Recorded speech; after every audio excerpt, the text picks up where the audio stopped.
Okay, hi everyone. Welcome back to the Comptia Security Plus course, Redundancy and Disaster Recovery. This chapter discusses how to prevent problems that might occur that could threaten the security of your servers, network equipment, and server room in general. A good network security administrator should have plenty of redundancy and fault tolerance methods in place that can help combat threats and help avoid disaster. However, no matter how much redundancy you implement, there is always a chance that disaster could arise. A disaster could be the loss of data on a server, a fire in a server room, or the catastrophic loss of access to an organization's building. To prepare for these events, a disaster recovery plan should be designed, but with the thought in mind that redundancy and fault tolerance can defend against most disasters. The best admin is the one who avoids disaster, and in the rare case that it does happen, has a plan to recover quickly from it. This chapter also covers how to plan for disasters and discuss a plan of action for recovering swiftly. Redundancy planning. Most networks could do with a little more redundancy. I know a lot of you are probably wondering why I keep repeating myself. It's because so many customers of mine in the past and network admins who have worked for me with me insist on avoiding the issue. This section discusses redundant power in the form of power supplies, UPS, and backup generators. It also talks about redundant data, servers, ISP, and sites. All these things, when planned properly, create an environment that can withstand most failures, barring total disaster. The whole concept revolves around single points of failure. A single point of failure is an element, object, or part of a system that, if it fails, causes the whole system to fail. By implementing redundancy, you can bypass just about any single point of failure. There are two methods for combating single points of failure. The first is to use redundancy. If employed properly, redundancy keeps a system running with no downtime. However, this can be pricey, and we all know there is only so much IT budget to go around. So the alternative is to make sure you have plenty of spare parts lying around. This is a good method if your network and systems are not time critical. Installing spare parts often requires you to shut down the server or a portion of the network. If this risk is not acceptable to an organization, you'll have to find the cheapest redundant solutions available. Research is key, and don't be fooled by the hype. Sometimes the simplest sounding solutions are the best. Here's the scenario, and we apply this to the rest of this redundancy planning section. Your server room has the following powered equipment: 9 servers, 2 Microsoft domain controllers, 1 DNS server, 2 file servers, 1 database server, 2 web servers, which second as FTP servers, 1 mail server, 5 48-port switches, 1 master switch, 3 routers, 2 CSUs, DSUs, 1 PBX, 2 client workstations for remote server access without having to work directly at the server. These are all within the server room as well. It appears that there is already some redundancy in place in your server room. For example, there are 2 domain controllers. One of them has a copy of the Active Directory and acts as a secondary DC in the case that the first one fails. There are also 2 web servers, one ready to take over for the other if the primary one fails. This type of redundancy is known as failover redundancy. The secondary system is inactive until the first one fails. Also, there are 2 client workstations used to remotely control the servers. If one fails, another one is available. Otherwise, the rest of the servers and other pieces of equipment are one-offs, single instance in need of something to prevent failure. There are a lot of them, so we truly need to redundantize. Hey, it's a word if IT people use it, if it's the detailed approach to preparing for problems that can arise in a system that will make for a good IT contingency plan. Try to envision the various upcoming redundancy methods used with each of the items listed previously in our fictitious server room. But before we get into some hardcore redundancy, let's quickly discuss the terms fail open and fail closed. Fail open means that if a portion of a system fails, the rest of the system will still be available or open. Fail closed means that if a portion of a system fails, the entire system will become inaccessible or simply shut down. Depending on the level of security your organization requires, you might have a mixture of fail open and fail closed systems. In the previous server room example, we have a DNS server and a database server. Let's say that the DNS server forwards information to several different zones and that one of the zones fails for one reason or another. We might decide that it is more beneficial to the network to have the rest of the DNS server to continue to operate and service the rest of the zones instead of shutting down completely. So we would want the DNS server to fail open. However, our database server might have confidential information that we cannot afford to lose. So if one service or component of the database server fails, we might opt to have the database server stop servicing requests altogether, or in other words, to fail closed. Another example would be a firewall router. If the firewall portion of the device failed, we would probably want the device to fail closed, even though the network connectivity could still function. We probably wouldn't want it to, since there is no firewall protection. It all depends on the level of security you require and the risk that can be associated with devices that fail open. It all depends on whether the server or device has a redundancy associated with it.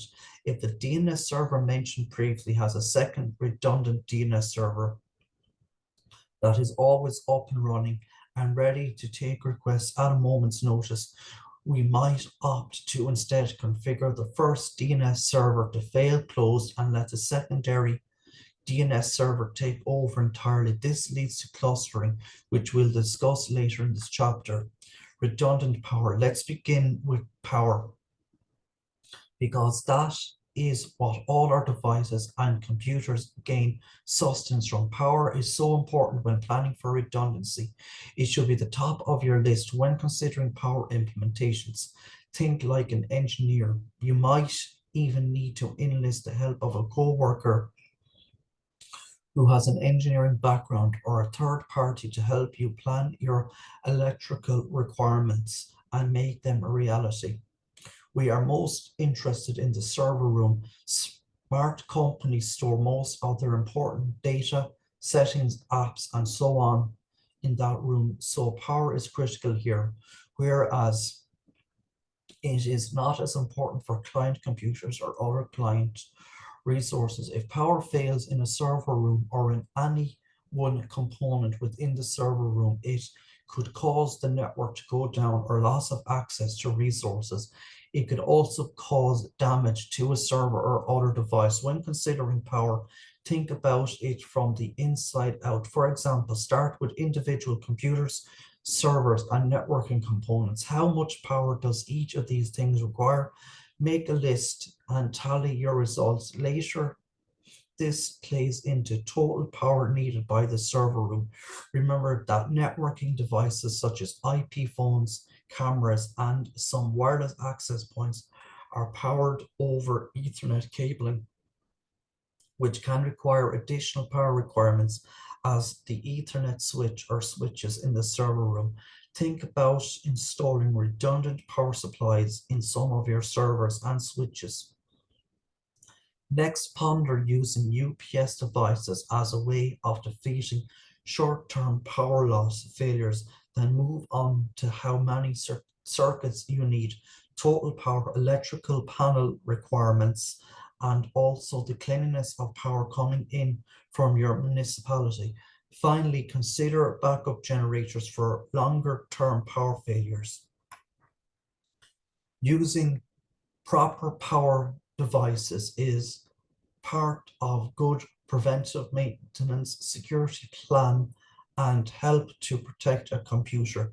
You need to protect against several things: surges.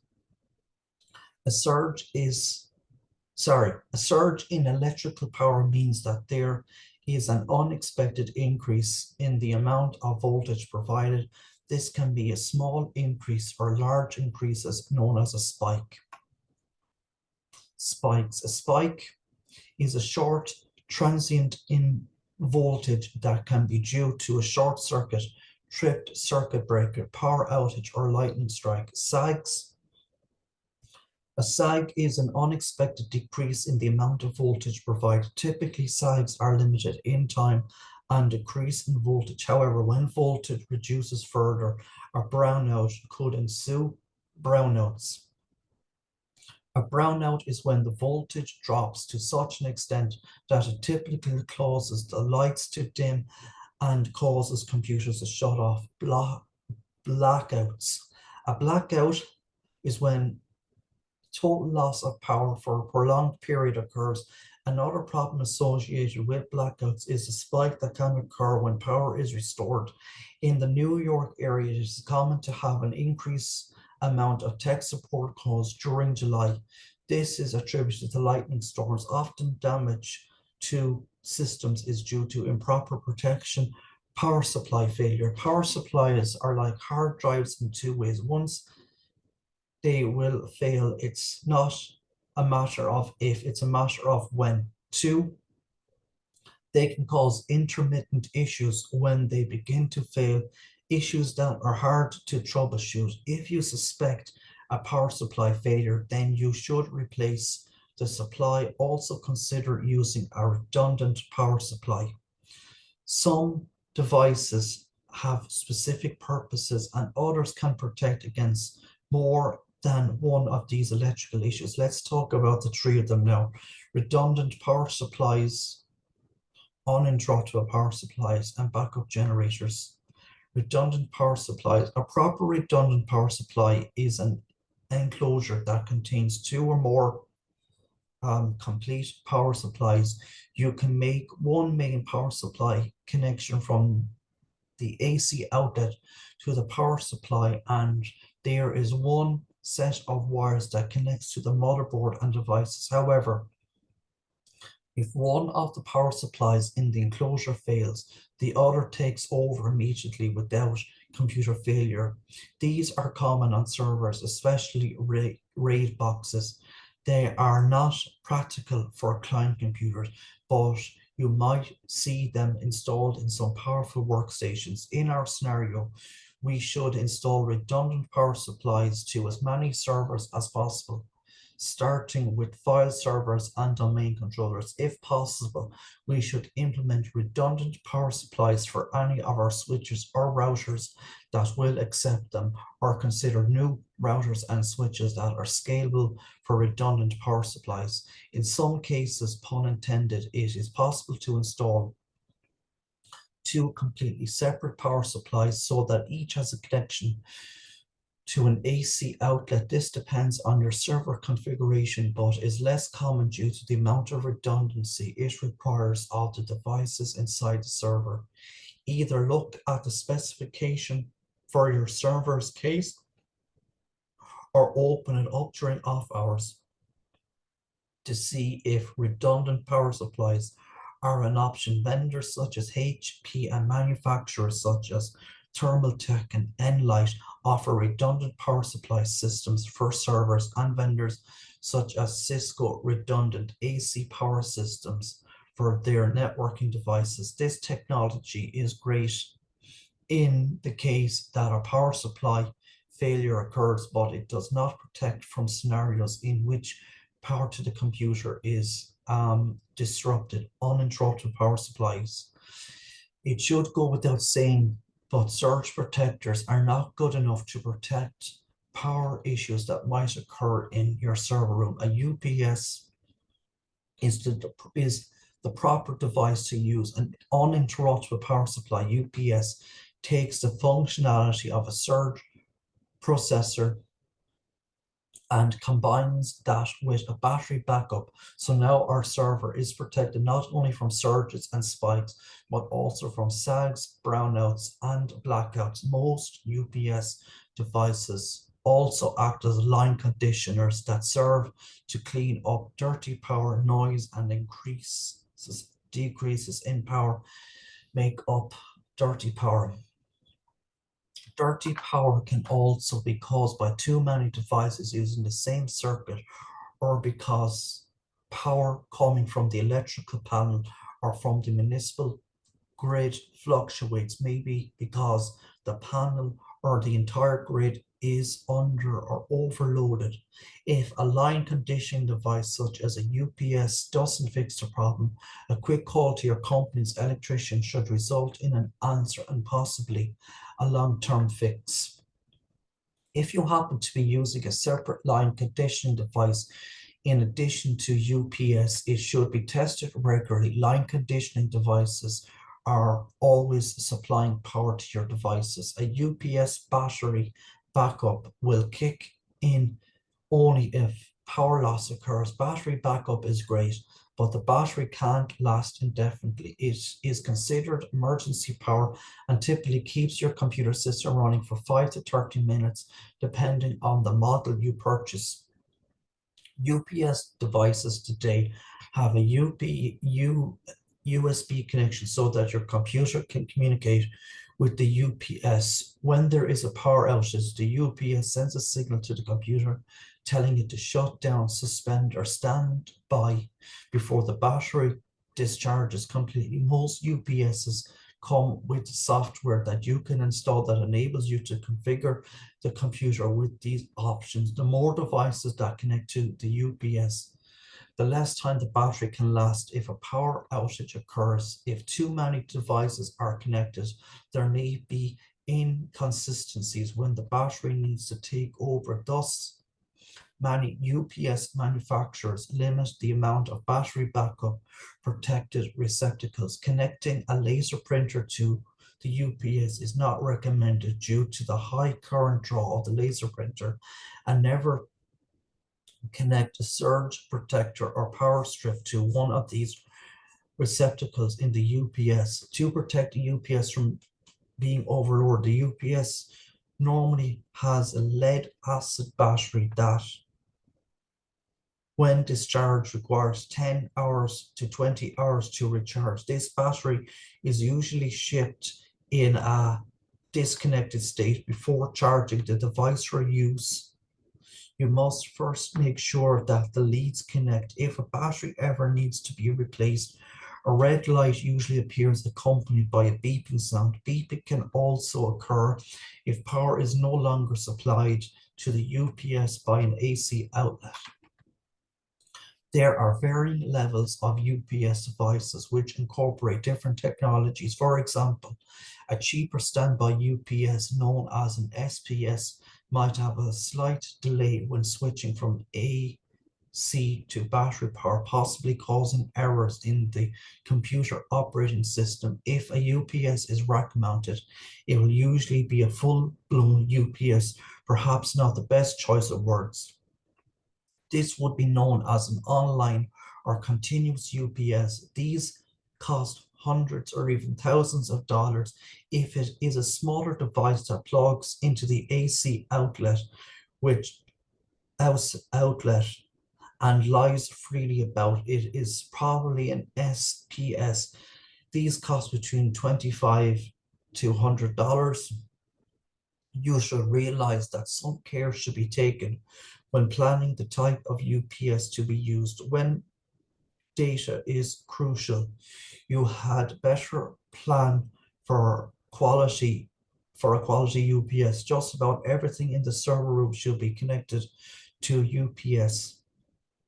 You will most likely need server to protect from power outages. These include servers, monitors, switches, routers, CSUs, DSUs, PBX equipment, security cameras, workstations, and monitors, really everything in the server room. So I'm going to leave it here today for this video. If you like listening, please consider like, sharing, and subscribing. Thank you.